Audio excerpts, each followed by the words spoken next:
Gemara. Today's daf is daf Kuf Tes Amud Aleph. We learned the Mishnah yesterday, where the Mishnah said that the father made a promise that he will take care, give a dowry, and didn't live up to his promise. So, according to the Tanna Kama, the husband to be, who's already engaged, the groom, he can basically, hold her at ransom and say, "Well, I'm not giving you a get. I'm not marrying you until your father." Comes through with his promise. And Adma says she can argue it's not fair. What do you want from me? It's my father. Leave me out of it. So either give me a divorce or let's get married. And Gamliel supports Adman's view. Says the Gemara. Masnisin Leika Haitana. Our Mishnah does not agree with the Brisa. So the Brisa actually argues with the Mishnah, because the Brisa goes a step further. The Tanya will learn in the Brisa. No, it's from our Mishnah. It sounds like, but if she herself is the one who gave these promises, then she could be held by at ransom by everybody. Even Adman will agree to that. But the Brisa says, even in that instance, Adman holds that you cannot hold her at ransom. You have to either divorce her or marry her. And why is that? So the Brisa explains. Rabbi says, they do not argue. If a father-in-law promised to partial then he refuses to pay or he can't. You can't hold her responsible. She can argue, Abba my father was the one who made his determination. What do you want from me? I mean, according to the Brisa, there's no argument, Adman and Chachamim in that instance. When they argue, she is the one who gave the promise. Chachamim say, well, she gave the promise. Either she proceeds with the promise. Until then, she's stuck. Yet Teshiv, she should remain there. Until hair turns gray. Adman says, even in that instance where she made the promise, she can argue, I thought I have money, what do I have money? My father let me do the negotiations, and he will support whatever I decide. My father now refuses to give any money towards this wedding. What am I supposed to do? What's the point of holding me a ransom? There's nothing I can do. So either set me free, give me a get, or let's marry. I marry or divorce. I like the words of Adman. So the Brisa definitely argues with the Mishnah, because our Mishnah's case, where the father made the promise, the Brisa said there is no argument. And our Mishnah says that if she made the promise, there is no argument. Everybody agrees that she's responsible. The Brisa says that is the crux of their argument. Tony, we learned in another Brisa, we learned by Medvar Mamurim, when is this said? Big Doila. We look in the Brisa that comments on the first Brisa. When do we say this thing that the Chacham say? That if she made the promise about herself, that she can be held in ransom is only Big Doila, only if she happens to be an adult. Well, Big Tana, but if she was young, then Kaifi, we force. The Brisa doesn't spell out force who, what, when. Kaifi, who are we forcing? We force no. If the girl was an older girl and she made the promise, then the chum holds she's stuck until she pays through. She comes through. But if she happens to be a young girl, then we're going to force her. If forcing means we're going to force the father to go ahead and support her, it doesn't make sense. Then a girl's promises are meaningless. Why in the world should the father be bound by it? An adult promises mean something, and therefore, if we want to force someone to make sure it happens, that's when we force the father. Elamar says, Rava, we force the husband to give a divorce. If she's an adult, she knew what she was saying, then she has to come through. Until then, she's stuck. But if she is a youngster and she had no idea what she was saying, we then force the husband to either marry her or divorce her. Okay, so now halachically, first, the son of Elazar, whenever Rabbi Gamliel says, I support the view of Adman, the halach is like that. I feel the Brisa, even in the Brisa's version, he said, why not? Was it said that only in the Mishnah the halacha is like Rabbi Gamliel supports Adman? Anywhere. Now, even though the Brisa and the Mishnah are definitely arguing, but it means that the author of the Brisa believed that the halach is like Adman, even in his version, because Rabbi Gamliel supports it. That's number one. Number two, Abzeda said, Abzeda said the name of Rabba, Shnei Dvarim, he said the following thing, it's a little bit cryptic. Shnei Dvarim she'amachan, two things, the two laws that we learned before about a husband going overseas. If the woman, if she has to swear or whether she borrows or he has to be reimbursed, the halacha is ki yotze bay. Now, what exactly ki yotze bay means? We'll soon see what Rashi learns. Ki Yitzba means like the person who agrees with him, which is Rabbi Yochanan ben Zakkai, who supports Chanan. Shiva Don Shama Adman, the 17th Adman said, Ein halacha ki Yitzba. The halacha is not like ki Yitzba. What does that mean? Michael, what does it mean? So we want to analyze what exactly did he mean. Did he mean the following? The two things that the Chanan said, Allah like him, and like the person who supports him, this is how Rashi learns, and Tesis finds it very problematic. If the halacha is like Chanan, what's the difference, if Rabbi Yochanan Zakai or not? The halacha is Chanan. Anyway, that's what it is. Tesis learns ki Yitzba means, and other similar cases, if the principle is the same, we would follow. It's not just that particular case, but that principle. So other similar cases, Allah be like Chanan. The 17th that Abna said, "Ein Allah k'maiseh like Yitzba." Allah is not like him, nor like the person who supports him. That's how Rashi learns. They said again, can't be, because if Allah is not like Adman, obviously it's not like this person who supports him, because they're both saying the same thing. So like Yitzba means, but similar cases, the halacha would be different. Says the Gemara. So you're telling me that the halacha is not like Adman. We just said before, whenever Rabbi Gamliel said I like Adman's words, halacha like him, and the three of the Mishnahs we're going to see Rabbi Gamliel supports Adman. So and yet now you tell me the halacha is never like Adman. How's that work? Whenever I like the words of Adman, halacha k'maisai. Halacha, this is what he said. That's the two things that Chana said, Allah is like him and ki Yitzba. Like we learn, like Rashi, the Rabbi Yochanan ben Zakkai supports him. Shiva Dvarim Shamar Adman, the 7 things that Adman said, Ein halacha ki Yitzba. The halacha is not like the ki Yitzba. The halacha is not like the one who supports him, but rather hakamoisai halacha bekulu. The halacha, nevertheless, the halacha is like Adman himself, not like Rabbi Gamliel who supports him. Not like Gamliel supports him. No, not only the three Rabbi Gamliel support, when Rabbi Gamliel supports him in three, that means the other four, he doesn't support him. But you should know that Allah is not like that. Allah is like Adman in all 7 cases. That's what he meant to say. Says he how can it be? Come on, because what's he trying to say? But the other 4 cases where Gamliel does not agree with Adman, Allah will not be like Adman. And now you tell me that Allah is like Adman in every instance. Amar in, where Rabbi Gamliel agrees, yes. Amar Rabbi Gamliel did not agree. Allah is not like Adman. Allah, this is what he meant to say. That's 2 things that Chana said. Allah is like him and similar. Yes. Allah is like Chanan. Shiva Dvarim Shamar Adman. Adman said 7 things. Yesh behen shalacha k'maisei uki Yitzba. Some of them Allah is like him. Yesh behen she'en Allah k'maisei eluki Yitzba, like him. Chomok Shamar Gamliel Rani Ziv Adman Allah k'maisei. Whenever Gamliel said I agree, yes, Allah is like him. But Enoch, the other cases, Allah is not like him. Next case, Mishnah. Again, each Mishnah, each case is not necessarily related to the other ones. These are just 7 different dinim that Adman argued with the Chachamim. Next case is as follows. Let's say Reuben claimed that Shimon has a field that actually belongs to Reuben, and he says that this field Shimon stole from me, or Levi who sold it to you stole it from me, and therefore it's my field, and he takes a claim on the field. But then let's say, for example, Shimon then turns around, sells this field to a 4th party, and Reuven Ma'arer signs as one of the witnesses to the sale of the field that he has a claim on from Shimon, who sold it to Yehuda. Adman says that this person can claim. You're going to say, don't think that because I signed as an Edom means I really concede that the field belongs to Shimon. No, I can't deal with Shimon. He's a tough guy. Too many people like him. I'm intimidated by him. But when he sells it to Yehuda is an easygoing fellow. I'm happy to take him to the Torah because my claim doesn't change. I signed because I did it for my personal interests, so I can have my din Torah with Yehuda rather than with Shimon. It's a valid argument. So Adma says, "Hasheni noichli v'rishon koshemenu." It's easy for me to work with a new buyer than Shimon. Fine, and it's a valid. Taina, it doesn't prove anything. It doesn't prove that he's conceding anything. The fact that he signed, he forfeits any rights to it. It means he's saying, "Look, it's a field of Shimon, but I signed on a contract of sale where Shimon is selling this field, and I signed as if it's Shimon's field." What do you call it? Also similar.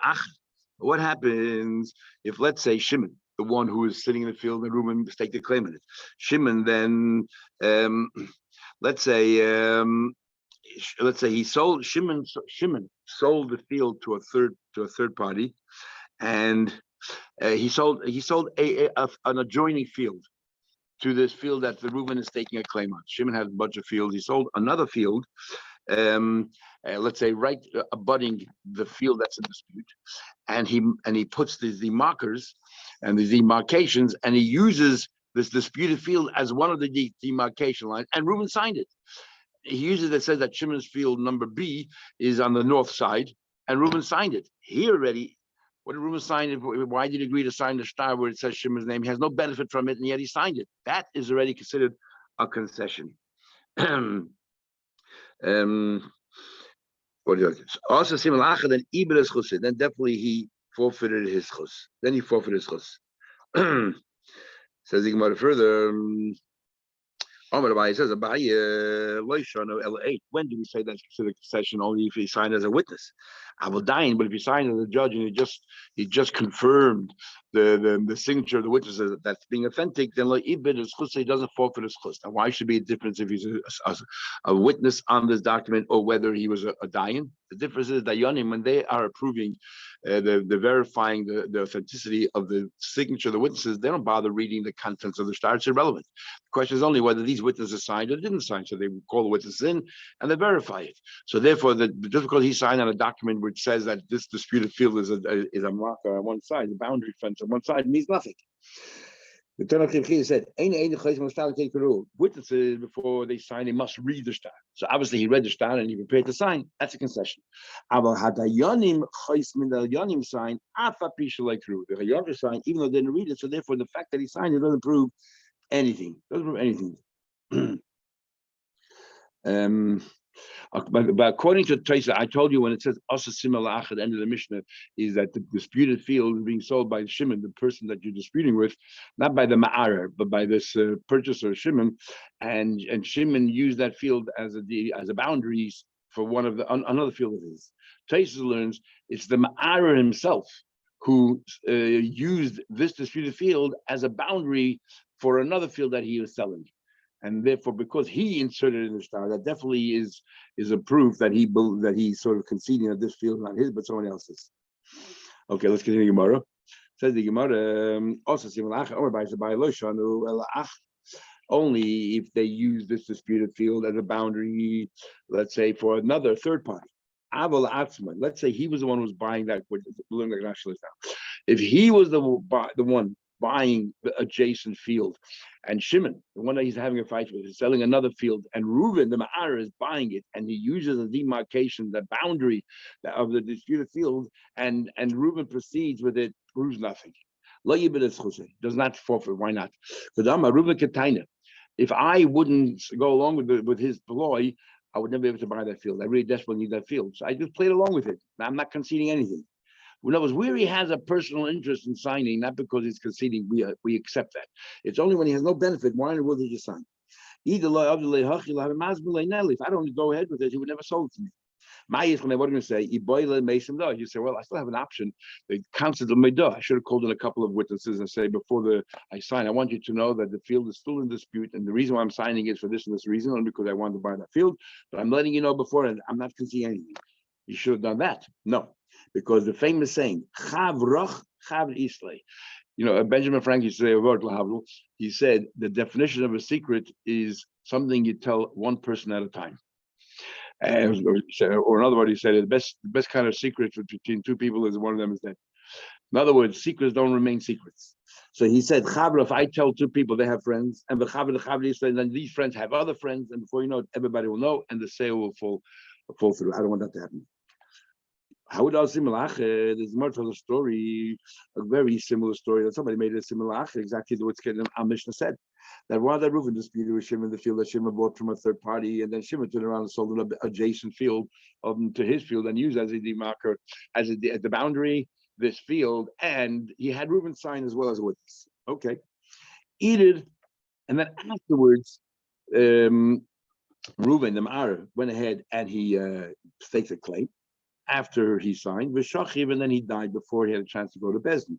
And then they set up this person to administrate the entire estate. Also, now the role of an apotropos is to defend the orphans. So he's continuing the claim that the father made that this disputed field is disputed and it really belongs to the orphans. Of the first came by Amalai said also Simalacha. What do you want? It's a Mishnah.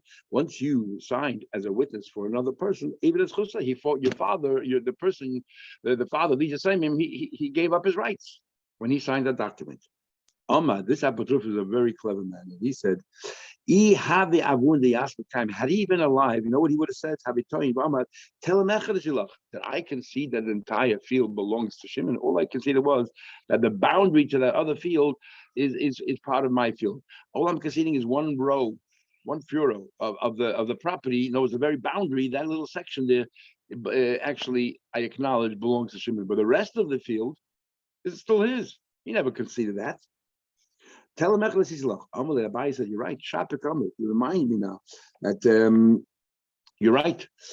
The Amar said, if the person who concedes says, tell him all I said was that one boundary is yours, then is believed. Okay. So Abai says, you're right. However, so Zil, okay, at least give them the boundary. The rest of the field is under dispute. And then bring witnesses that used to belong to ruin that was stolen. But in the meantime, give that boundary, that whatever that furrow of grain, whatever is growing there, give that to Shimon. But this apotropos is very clever.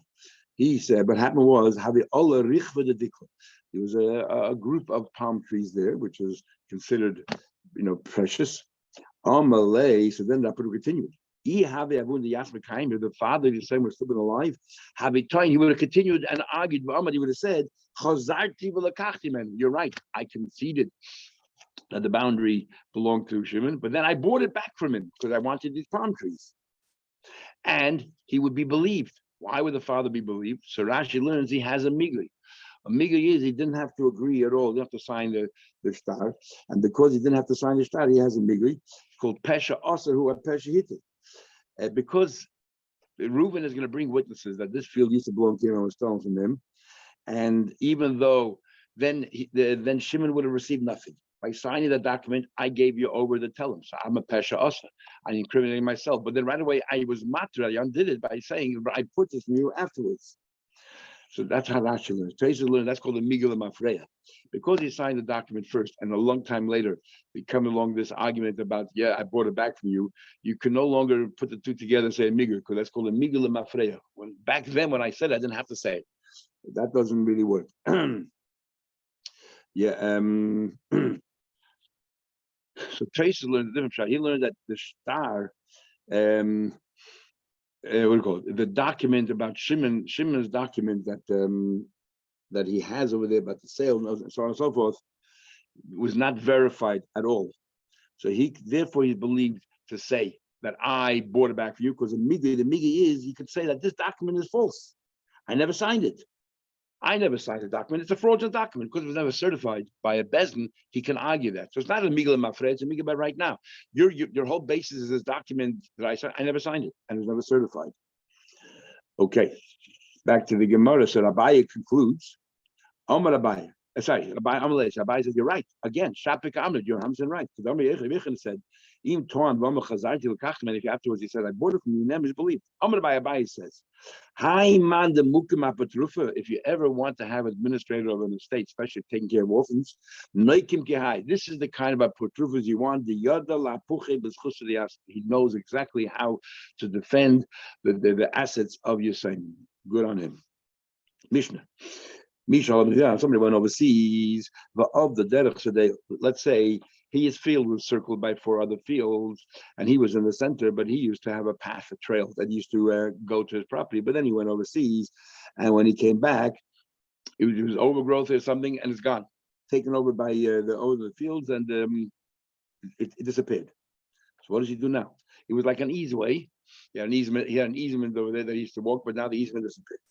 So Adma says, they have to give him a way to get to his house. So he takes the shortest one. So he doesn't ruin too much of the property. The Chama say, he has no rights. Either pay full price or learn how to fly. They don't have to give you any any easement at all to walk to your property. The Gemara explains now what exactly he's talking about. In my time of the Rabban, what's the logic of the Rabban? He used to have a way to get to his house, so why suddenly does he lose it? Amr is right. He had a way till now. He continued. I'm going to remember that. Keep going. This is the case. There are 4 properties around, and each one now has different owner, and therefore each owner says, "Don't go to me. Go to the next guy. He'll give you some space in his property." Say, "We saw my time with Adnan." That's the case. Why would Adnan say that? Who do we force? Why force any of them? Yes, he should be after. He has to purchase. He has to negotiate. Omar Rabba, tell what's going on here. Originally, there were 4 properties around his house, and now 4 different people ended up buying it. Or Arbod, or even if one person owned all 4 properties, then he sold each one to a different person. Now you have 4 owners to deal with. You have no right to force to coerce one of them, any of them, because each one can say, "Go to the next guy." Each one can say, "Don't leave me out of here. Go to the next guy." So, key plea. The argument here is the motzi started out. There were 4 fields. He happened to have an easement, but he never renegotiated. Just happened to be there. And now one person bought all 4 fields. So now l'chayda, the manushach, one of those fields, I have an easement. So therefore, since there's only one owner now, all 4 fields. Adma says, the manushach, you have to give me something. So give me the shortest one. The fact that I had an easement somewhere, one of these fields, and therefore you're the owner now of all 4 fields, so therefore you have to give me something. The guy can say to him, "Look, if you want to negotiate a deal, I'm prepared to give you a cheap price. I'll give you a right of way. But if you don't, you know what I'll do? I'll threaten you. I'm going to give it back to the 4 owners, and you'll get nothing because each owner is going to tell you go to the next guy. If you keep quiet, and pay me some small nominal amount. But if not, I'm threatening you. I'll give it back to the masters, to its original owners. And what's going to happen then? They'll have nothing because each owner can push you to the next guy. or other Rishonim say it means is, so he's not that you can call my bluff and say, okay, give it back to the other owners. What he's saying here is that if I gave it back, each one can push you to the next one. I bought their rights, and therefore I'm going to do the same thing. Since if I were to give it back to the original 4 owners, they can tell you go to the next field, go to the next field, and I bought from them not only the property but all their rights. So I can tell you as well. I'm going to keep pushing you from one field to the next field, and you'll get nothing. So you better negotiate. Ahud Amalei, a person once said, "Gikla lebrot, I have a palm tree for my daughter." Ozul Yasmi, he told his children before they divide the property while they're still alive, I want you to give a beautiful palm tree, one of the palm trees, to our daughter, to your sister. What happened was, before they did that, Ozul Yasmi played Nechasim, they all divided their Nechasim, and Layav Ladikla, they didn't give her a palm tree. So and now she says she's claiming a palm tree. Now each one can say, "What? Go to the next field. That palm tree. Why my palm tree? Our father didn't designate a particular palm tree." And they keep on pushing around, and she goes around and around and gets nowhere. And she has Rabbi Yosef thought, "I know must listen. Case on Mishnah goes in circle. She'll have to negotiate." Rabbi said, "No. Meet them. You can't compare to Mishnah." In our Mishnah, you're right. Each one is within the right. Say, why should I give you a right away in my property? Go to the next guy. Over here, the father, before they divided the property, said to them, "Dikla gabayahu." This palm tree was sitting on all their properties together, and that belonged to her. And therefore, they cannot now sort of take it away from her. They should have given it to her before they did anything. So what happens now? So they all had the responsibility. The responsibility was on the entire estate to give. They had to give a palm tree to her. So therefore, that responsibility obligation lies in the entire estate. So what should they do? Give her a palm tree, and then they should start again and redistribute the entire estate. Somebody once said, I want a palm tree to go to the palm tree was a very big thing in those days, date palms. I want you to give to my daughter. And as we learned in Yirmiyah, in Babel, that was their main food, one of the staple food items. Shachiv, then he died. The Shavik Tre Paulik, he left a whole bunch of palm trees, but he also left two half palm trees. Only two half palm trees. There were two palm trees that they were partnered with somebody else, and that was the Yisraelim found it very difficult and tedious because they had to constantly negotiate with the other partner when to do this, when to do that. Should they cut the branches down? It was very difficult. So they decided, our father said we should give one palm tree, so why can't we give the two halves, which make up one, and let her have all these headaches? Why us? And the question is whether two halves make up one or not. Yosef Rav Asher Kokash, this will bother him. Mi kara inchi letrei pagle dikli dikli. Do people call two half of a palm tree? Do people call two halves of a palm tree a palm tree or not? Omer Mordechai Rav Asher, Moshe Rav Asher. Hochi Omer Avimai Agronim Mashmei the Rabba. This is Avimai from Agronim, the name of Rabba. Karu inchi. People do refer to the trei palge the dikli, the two halves of a palm tree. Dikla, as if it's one. When he said one whole palm tree, even with two halves, that's considered one whole one. And therefore, if they want, they could give that to her because the father didn't designate which one, and she cannot come back with any claims whatsoever. Okay, that's today's Gemara.